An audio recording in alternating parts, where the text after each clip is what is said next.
déjame hacer referencia a un artículo, una investigación que tú publicas desde el 2021. En abril de 2021 tú señalabas que la UIF ya había rastreado más de 500 operaciones en 29 países con esta relación Lozoya-Odebrecht, que es el otro caso en el que estaría involucrado Emilio Lozoya y en el que se destapaba una serie de sobornos de hasta $10.5 millones para el exdirector de Pemex en tiempos de Peña Nieto. Y bueno, ustedes tuvieron acceso a documentos y han expuesto este caso de Emilio Lozoya desde hace ya años. Lo menciono porque en el lloriqueo de nos están extorsionando, no aclaran que Emilio Lozoya no solamente significó un gran daño al dinero, a las finanzas de las y los mexicanos por el caso agronitrogenados, sino que también está hasta el cuello con los dineros corruptos de Odebrecht, que de acuerdo a lo que se ha declarado, terminó algunos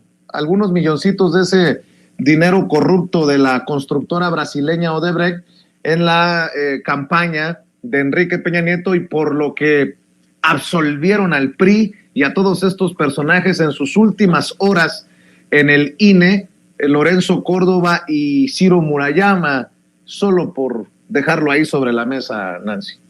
Sí, Vicente, y también recordar que los sobornos a Lozoya no solo fueron por el caso de Brecht, tan solo en el caso de agronitrogenados, la mordida que le pagó Alonso Ancira, el dueño de Altos Hornos de México, pues fue de $8.4 millones. Y todo esto fue a través de triangulaciones internacionales que se consideran lavado de dinero por cómo fueron estructuradas. En este seguimiento tan puntual que hizo la unidad de inteligencia financiera, y que tenemos justo el esquema donde podemos apreciar cómo hasta qué detalle, hasta qué nivel de detalle tuvo que entrar la UIF para revelar pues toda esta ruta del dinero o también toda esta trama de corrupción. Pues justamente nos damos cuenta que se trató de más de 500 operaciones globales que tuvieron que fiscalizar solo en el caso de la transnacional Odebrecht y otras tantas de AMSA, porque en este mapa, en este esquema, pues justamente también se ve lo que tiene que ver con Altos Hornos de México, y que también acaba haciendo uso de paraísos fiscales en toda esta ruta delincuencial, porque no hay otra manera de llamarla. En estas operaciones a las que les dio seguimiento la unidad de inteligencia financiera, podemos notar que se hizo uso de los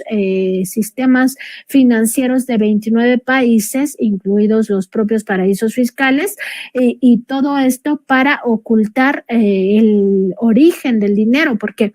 a veces cuando hablamos de lavado de dinero o de operaciones con recursos de procedencia ilícita, como es su nombre jurídico, operaciones con recursos de procedencia ilícita, no comprendemos de qué se trata, y es justamente cuando de un delito previo obtienes una ganancia, y esa ganancia intentas ocultar que el origen es un delito previo. Eso es el lavado de dinero. Y aquí en este caso, ¿cuáles eran los delitos previos? Pues el cohecho, el soborno directamente, todas las operaciones que se hacían al margen de la legislación, el propio fraude a la hacienda pública por estas operaciones donde se adquirían plantas chatarra o donde se entregaban contratos a cambio de estos sobornos. En el caso de Odebrecht, pues ese es el delito previo, y todo lo demás tiene que ver con la forma en cómo ocultas estos recursos, y por eso muchos de estos personajes, de estos políticos, acaban dispersando el dinero a tantos sistemas financieros, para que poco a poco ya las autoridades no les sigan el rastro. Entonces se tuvo que tener una cooperación muy intensa con muchísimos países, incluyendo los propios paraísos fiscales, que no es un tema sencillo, Vicente, porque no sé si te acuerdas cuando estuvimos, y te digo estuvimos porque ahí estabas también, en el búnker de Genaro García Luna, Pablo Gómez explicó justamente la dificultad que tiene la unidad de inteligencia financiera para que los paraísos fiscales cooperen, no solo con México, sino en general, pues con todos los países que están investigando estos casos de corrupción, y por eso justo se les conoce como paraísos fiscales, porque en realidad les dan cobertura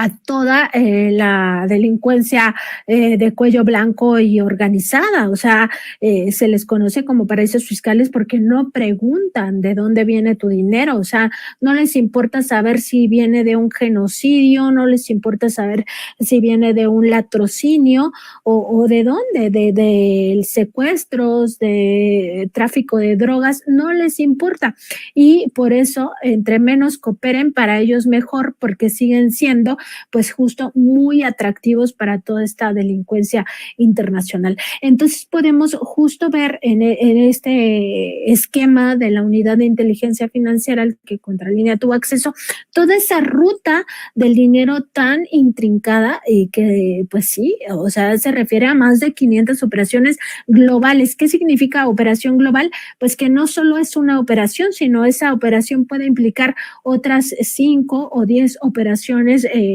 asociadas. Y esto nos lleva a ver que Emilio Lozoya Austin buscaba pues que nunca le alcanzara la justicia. Sin embargo, pues ya las autoridades se pusieron las pilas y además ya había muchísima evidencia de los sobornos tanto de Odebrecht como del propio Agronitrogenados. Y yo creo que también hay evidencias importantes de Fertinal, pero ese caso ya no se judicializó. Deberían de haber también evidencias en torno a otros negocios sucios de Pemex en ese sexenio, hijos de J. Barreras, el caso de Repsol, etcétera. Pero ya no se pudo. Todo lo de los gasoductos, que a veces habla el propio presidente López Obrador, tienen que ver también con el momento en el que el propio Lozoya Austin estaba al frente de Petróleos Mexicanos.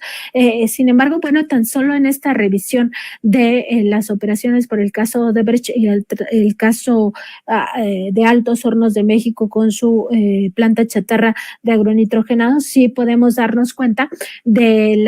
primero, la dificultad de acceder a toda esta información, y segundo, sobre todo este último tema que tiene que ver con ya la documentación de que esto es una irregularidad. Ahora